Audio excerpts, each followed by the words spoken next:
ഈയിടയ്ക്ക് ഞങ്ങൾക്കൊരു പെട്ടെന്നൊരു phone call വന്നു. ഞങ്ങൾ ആ വീട്ടിൽ ചെന്നപ്പോൾ ആ ആൻറ്റി ഒരു കോർണറിൽ ഇരിക്കുക, ബ്ലഡ് ഗ്രൗണ്ടിൽ. ഞങ്ങൾ ഓടിച്ചെന്ന്, ഞങ്ങൾക്ക് വല്ല കള്ളന്മാർ വല്ല ആക്രമിച്ചാണ്. ഓടിച്ചെന്ന് ആൻറ്റി അടുത്ത്, ആൻറ്റി വാ നമുക്ക് ഹോസ്പിറ്റലിൽ പോകാം. നോ, വേണ്ട വേണ്ട, ഇവിടെ ഇരിക്കുക. ആൻറ്റി ബ്ലീഡ് ചെയ്യുക, കൊടുത്തു ഹോസ്പിറ്റൽ. ആരാ ചെയ്ത് പറയാം, ഇരിക്കും. ആൻറ്റിക്ക് ഒരേ ഒരു മോളുണ്ട്. ആ മോളും അമ്മയായിട്ടും ആർഗ്യുമെന്റ് ഉണ്ട്.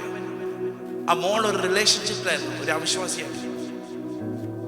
ആ റിലേഷൻഷിപ്പ് കണ്ടുപിടിച്ചപ്പോൾ അമ്മ ഒത്തിരി വഴക്ക് പറഞ്ഞു.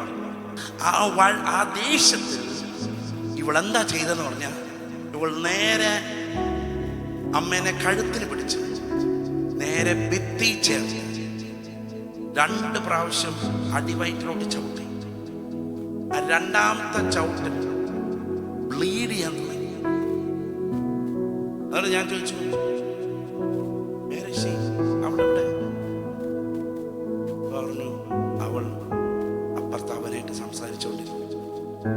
എനിക്ക് അവിടെ എഴുന്നേറ്റ് പോയിട്ട് 2 കൊടുക്കാനുള്ള ദേഷ്യമുണ്ട്. പക്ഷെ ആൻറ്റി എന്നെ ഇങ്ങനെ പിടിച്ചെടുത്തിട്ട് പറഞ്ഞു,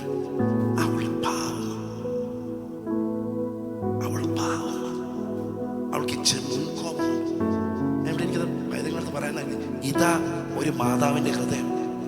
നിങ്ങൾ ഡോറിനെ വലിച്ചടിക്കും, പൊട്ടിക്കും, എറിയും, തറതല പറയും.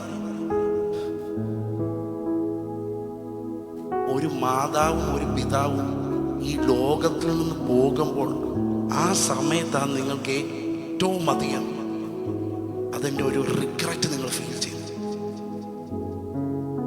ഇന്ന് നിങ്ങൾ മാതാപിതാക്കളായിട്ട് നിങ്ങൾക്ക് നല്ല റിലേഷൻഷിപ്പ് ഇല്ലെങ്കിൽ നിങ്ങൾ ഇവിടെ വന്ന് എത്ര ചാടിയാലും, എത്ര വെള്ള വസ്ത്രം ഇട്ടാലും, എത്ര അന്യഭാഷ പറഞ്ഞാലും ഇതിൽ സ്വർഗം പ്രസാദിക്കുന്നില്ല. കാരണം നിങ്ങൾ എൻ്റെ കൂടെ ഉണ്ടോ?